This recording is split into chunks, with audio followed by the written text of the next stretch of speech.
Hello everyone, kembali lagi ke channel Mbak Tiket.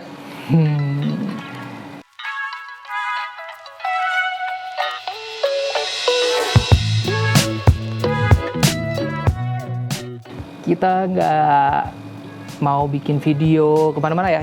Kali ini cuma pengen bikin video untuk curhat, untuk sharing beberapa hal buat kalian yang kepengen jadi YouTuber atau pengen jadi content creator.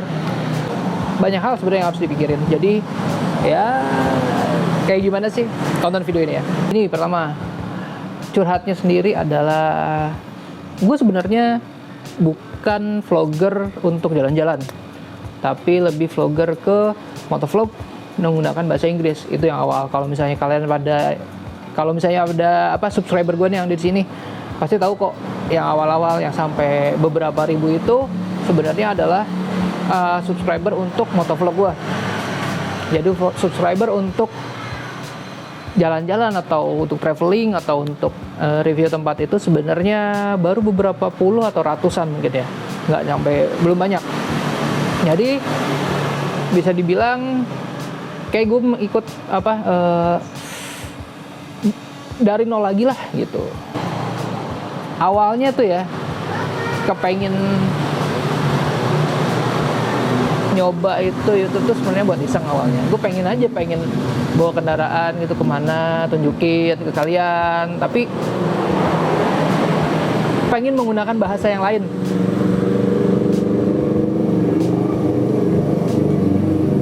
Bahasa yang bukan bahasa yang umum di Indonesia, maksudnya bahasa Inggris. Itu untuk pertama ngelatih kemampuan gue sendiri, karena jujur gue nggak ngerti grammar sama sekali. Jadi gue cuma berani aja buat ngomong, belum tentu apa yang gue omongin sebenarnya bener. Maksudnya tatanan kalimatnya belum tentu bener. Jadi gue pengen coba gimana sih caranya ya, kalau misalnya gue ngomong kayak gini berani nggak ya. Nah itu alasan pertama gue bikin motovlog. Terus sering berjalannya waktu, gue diterima kerja nih. Awal-awal 1 tahun pertama kayaknya gue masih nggak nyampe setahun ya. Iya, nggak nyampe setahun. Gue masih oke untuk bisa kerja sambil ngevlog, karena waktu itu masih ada kamera di helm juga, jadi masih oke. Cuma kamera gue rusak. Gue bisa dibenerin, tapi akhirnya load kerjaan juga udah makin banyak kali ya. Jadinya yaudahlah, gue fokus kerjaan dulu yang benar-benar formil. Ini kerjaan formil yang memang sudah ada gaji tetap, maksudnya tiap bulannya ada. Sedangkan YouTube tuh belum tentu gitu kan, karena pada saat itu gue belum ada subscriber besar. Gue paling baru subscriber berapa ratus gitu, sampai akhirnya ada satu video gue yang booming, nyampe view-nya tuh 2 juta kalau nggak salah ya, 2 juta view.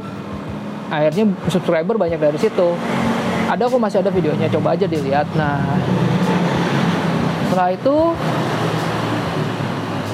setelah beberapa tahun nih, akhirnya gue stop YouTube.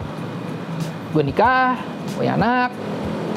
Di tahun ke-7 gue bekerja, ada tekanan yang berasal dari gue sendiri sebenarnya. Tekanannya maksudnya mungkin lebih karena salary ya. Jadi gue ngerasa kok segini gitu. Dan pada saat itu selama 7 tahun, jadi selama hampir 7 tahun gue bekerja, yang gue dapatkan itu gue ngerasa nggak sesuai, gue ngerasa kurang. Ya mungkin karena memang namanya manusia ya, pasti ada kurangnya terus. Cuma sampai pada akhirnya gue pernah di posisi di mana gue pulang kerja dengan membawa gaji itu hanya sisa 200.000 untuk 1 bulan, Pak.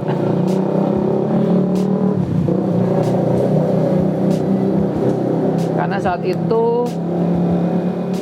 saat itu ada waktu itu lagi lahiran anak, dan gue telat untuk bawa bini gue balik ke kampung. Maksudnya supaya di sana kan biaya lahiran pasti lebih murah ya. Nah, tapi gue telat. Jadi gue stay di Jakarta, lahiran di Jakarta dengan biaya yang besar. Memang sebagian ditanggung oleh perusahaan, ada asuransi. BPJS ternyata nggak bisa dipakai karena kebentok dua BPJS dengan nomor yang berbeda ya, jadi masalah. Jadi akhirnya pinjam sana sini dong. Setelah pinjam sana sini, akhirnya dan ditambahin dengan tabungan, sisa duit gue adalah segitu.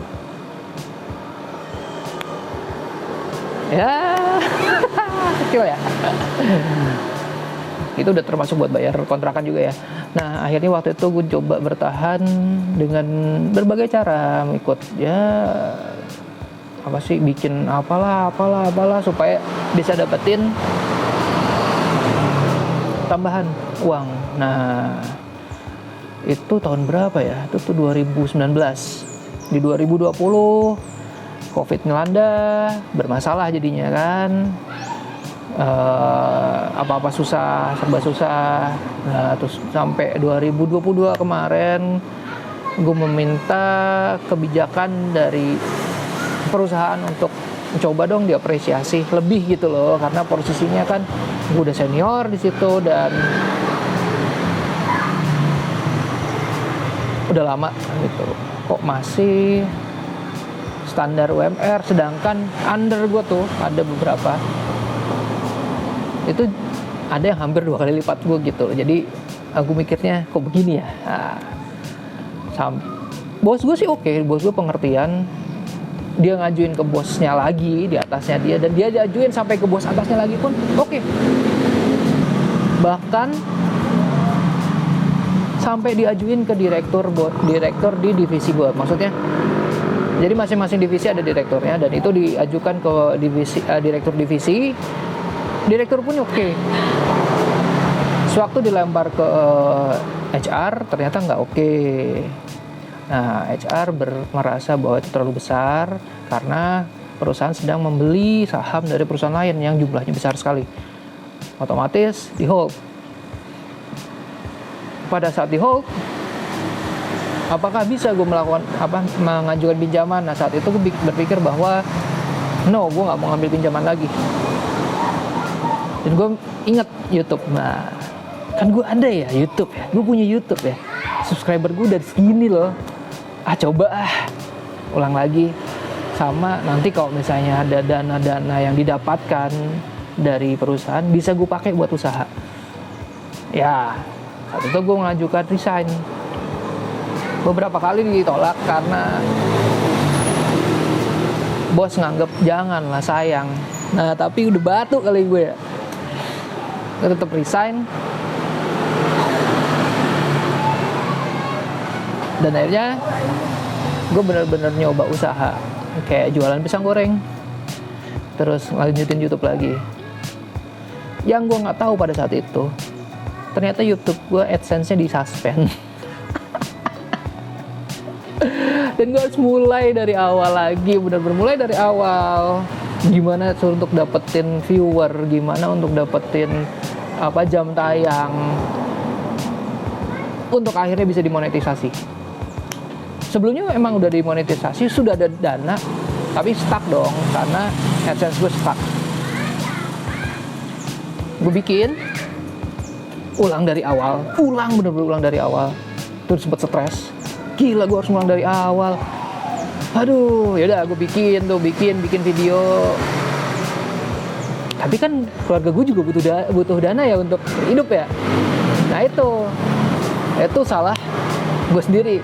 Maksudnya seharusnya sebelum gue resign, gue study dulu dong, apa sih dari YouTube gue, apa nih yang bisa dijual, terus gimana nih AdSense gue, mungkin seperti itu. Jadi untuk kalian di sini yang pengen resign terus pengen usaha, pasti ini tuh kalau misalnya usaha kalian untuk YouTuber ya, pasti itu bahwa setidaknya dalam beberapa bulan ke depan kalian tuh bisa survive lah. Gue sendiri bisa survive selama 8 bulan terakhir ini, gue bisa survive. Tapi gue tetap sambil nyari kerjaan, dan itu lumayan agak berat sih. Maksudnya pada saat resign gue dapet dana dari perusahaan. Gue bayar nih beberapa hutang gue yang memang gue pengen cepet ulangin gitu. Lalu gue beli gear gue, kamera, gimbal, macam-macam lah. Ya pokoknya sampai lewat 5 bulan kayak ya. gue baru berhasil mendapatkan kembali apa yang gue inginkan, yaitu monetisasi. Ya, gue berhasil mendapatkan monetisasi YouTube kembali, mulai dari awal. Hanya saja sayangnya subscriber gue adalah subscriber motovlog, bukan subscriber traveling kayak sekarang. Akhirnya banyak yang nggak nonton. Gue sempet kayak beli apa sih, iklan gitu. Jadi gue bayar ke salah satu YouTuber untuk video gue bisa diiklanin di YouTube dia. Berhasil? Enggak. Ingat, YouTuber yang nonton pada saat lu bayar video lu biar bisa diiklanin di tempat dia, itu hanya YouTuber pemula yang kepengen punya subscriber, jam tayang, atau ya sebagainya itu. Mereka bukan orang yang suka dengan video lu, belum tentu suka dengan video lu. Susah. Kalau mereka nggak suka, ya mereka pada saat itu mereka nonton, mereka lihat, berikutnya ya udah nggak ada nonton. Worth it nggak? Nggak worth it. Akhirnya gue baca artikel gimana caranya gue nonton video yang lain. Ada video satu YouTuber namanya DenGC, dan itu bikin bener-bener mata gue kebuka kalau itu adalah hal bodoh yang gue lakukan. Iya, dan itu adalah salah satu hal bodoh yang gue lakukan. Lu bayar kayak gitu tuh nggak worth it. Dan YouTube gue sendiri ini sempat stuck selama 80 hari lebih karena gue melakukan penjualan besar-besaran kepada gear gue sendiri, gimbal, kamera. Itu gue lepas supaya gue bisa dapetin dana buat ngidupin keluarga. Nah, so itu sih curhatannya. Saat ini gue masih ya lurking lah, nyari kerjaan. Siapa tahu ada, daftar di Jobstreet, daftar di LinkedIn, daftar di Kaliber, daftar di hampir semua, sebutin lah. Bisa, gue tahu itu semua. Ini sih pesan buat yang pada nonton. Kalau kalian pengen nyoba jadi YouTuber pada saat kalian sudah memiliki pekerjaan tetap, pastikan yang pertama, sebelum kalian resign ya, tabungan kalian tuh ada. Kalau misalnya kayak kalian memang benar-benar pure mau terjun sebagai YouTuber tanpa ada pekerjaan lain. Kalaupun ada pekerjaan lain, adalah pekerjaan yang kalian lakukan sendiri, wirausaha maksudnya. Tabungan harus ada. At least pastikan sampai perkiraannya tabungan itu cukup untuk menghidupi kalian sampai YouTube kalian tuh menghasilkan dana yang cukup. Kedua, kalian udah dapat kerjaan nih, baru setahun 2 tahun terus resign pengen jadi YouTuber. Jangan. Soalnya gini, gue yang pengalaman hampir 7 tahun aja cari kerjaan susah. Apalagi yang pengalamannya 1-2 tahun doang, itu bakal susah. Jadi sebisa mungkin selama kalian memang masih bisa, ya dapetin pengalaman dulu. Kalau ini yang ketiga nih, ternyata kerjaan kalian itu nggak worth it buat kalian, menurut kalian nggak worth it, kalian mau jadi YouTuber, sebisa mungkin sambil kerja sambil jadi YouTuber. Oke, jangan lepas kerjaan dulu, cari kerjaan yang lain. Begitu dapat, baru kalian barengin sama YouTuber, itu nggak masalah. Buat gue seperti itu. Yang keempat,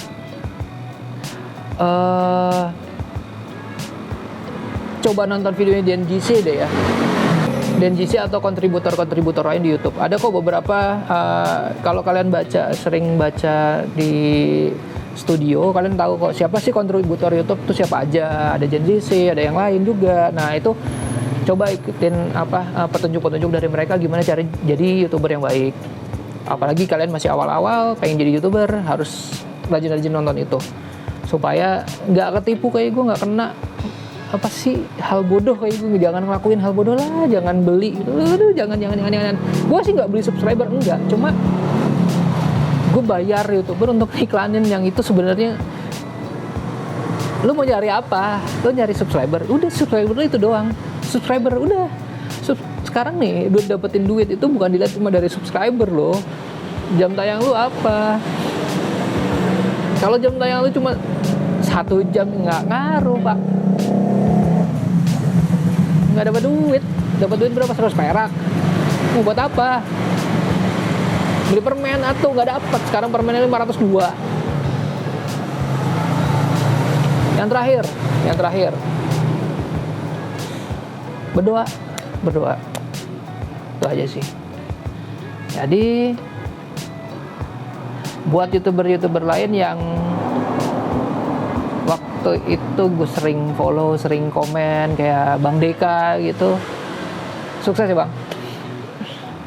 Gue demen sih videonya, kalian coba nonton deh. Pengalaman gue jadi pelajaran aja buat yang lain supaya nggak ngelakuin hal bodoh, supaya kalian punya pegangan, apalagi di saat sulit kayak gini. Ya itu aja lah. Ya kalau misalnya ada yang punya lowongan kasih info ya, komen di bawah. Jadi lowongan lah sekalian. So that's all from me. If you like my video, give me a thumbs up. If you don't like my video, give me a thumbs up. Don't forget to like, share, subscribe, and comment down below. And also follow my Instagram. See you next time. Bye-bye. Bye.